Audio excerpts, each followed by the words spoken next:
Äänkytys. Äänkytys. Äänkytys. Äänkytys. Äänkytys. Äänkytys. Äänkytys. Hei, haluan jutella kanssasi äänkytyksestä. Mitä äänkytys oikeastaan on? Äänkytys on ongelma, jonka vuoksi on vaikea puhua sujuvasti. Noin 1/100 ihmisestä äänkyttää.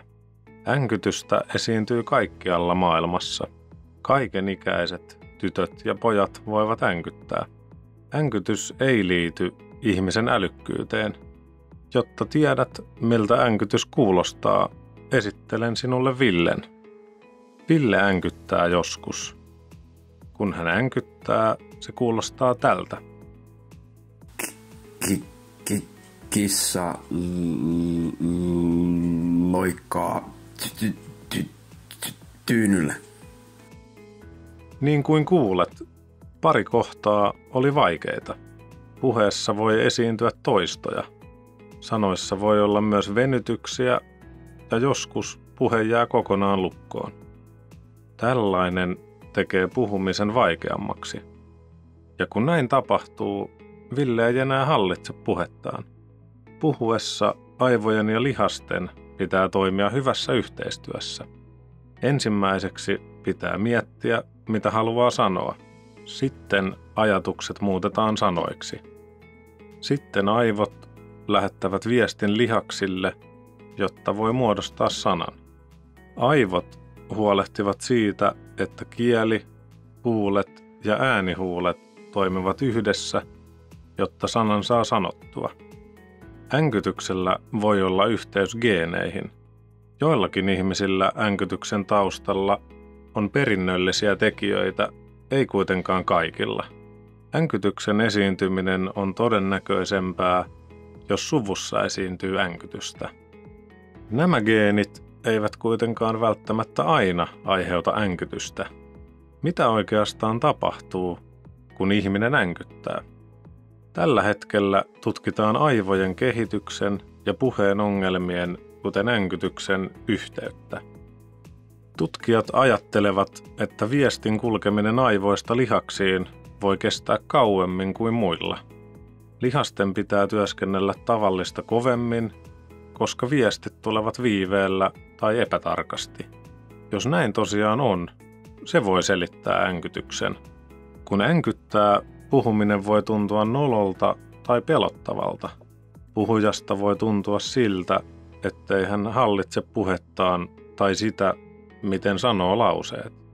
Joskus äänkyttävä ihminen voi yrittää niin kovasti hallita puhettaan, että sanat eivät tule suusta ollenkaan. Joillekin voi tulla tukehduttava tunne. Jatkuva ponnistelu tekee puhumisesta todella raskasta. Äänkytyksen vaikeusaste vaihtelee eri ihmisillä. Se voi vaihdella eri vuorokauden aikoina, mutta myös puhekumppani ja puheen aihe voivat vaikuttaa äänkytyksen vaikeusasteeseen. Miten äänkytys voi olla näin vaihtelevaa? Kaikki eivät suhtaudu äänkytykseensä samalla tavalla. Jotkut rennot tyypit eivät vain välitä äänkytyksestään. He vain jatkavat puhumista äänkytyksestä huolimatta. Mutta monia ihmisiä äänkytys haittaa ja he yrittävät voittaa sen. He alkavat ponnistella sen kanssa ja puristaa puhetta ulos. Mutta tämä aiheuttaa aivoille ja lihaksille vain lisää painetta. Siksi äänkytys muuttuu vain vaikeammaksi. Ja puhuminen voi sen vuoksi alkaa pelottaa entistä enemmän. Kuulijatkin voivat reagoida hyvin ikävästi. He voivat huomautella ärsyttävästi, sano äkkiä tai muista hengittää. Tämä ei auta, vaan tekee puhumisen entistä hankalammaksi, vaikka neuvoilla tarkoitettaisiin vain hyvää. Äänkyttävä henkilö voi joskus alkaa vältellä puhumista kokonaan. Hän alkaa puhua yhä vähemmän, hän alkaa vaihtaa sanoja tai vältellä ihmisiä, jotta ei tarvitsisi puhua. Jos päättää olla puhumatta, ei tarvitse murehtia äänkytyksestäkään. Se on sääli, koska sitten ei voi sanoa enää mitä haluaa tai kertoa muille, miltä tuntuu. Tämä estää kommunikoinnin muiden kanssa. Jos ihminen pelkää änkyttävänsä, puhuminen pelottaa jatkuvasti. Loppujen lopuksi änkytystä on vain silloin, kun puhuu. Ja puhumisen pelko vain lisää painetta.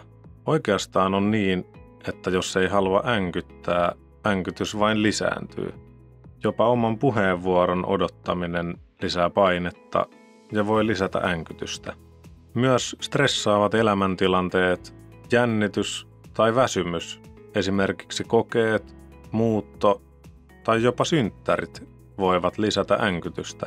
Nyt varmaan jo mietit, kuinka voit auttaa änkyttävää ihmistä.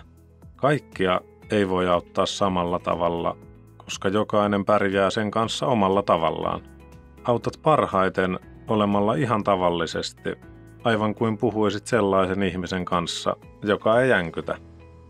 Änkyttävää ihmistä saattaa ärsyttää, jos änkytykseen kiinnitetään enemmän huomiota kuin itse asiaan.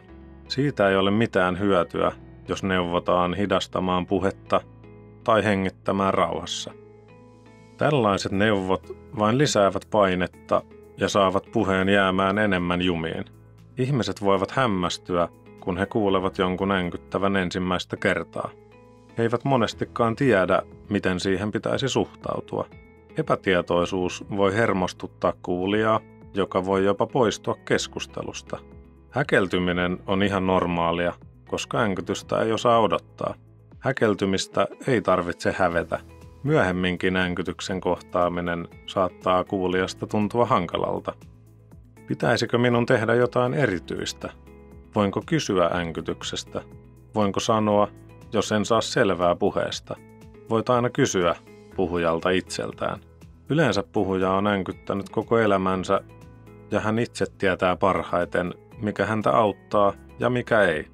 Tällä tavalla osoitat, että haluat auttaa, vaikka et ehkä tiedäkään miten.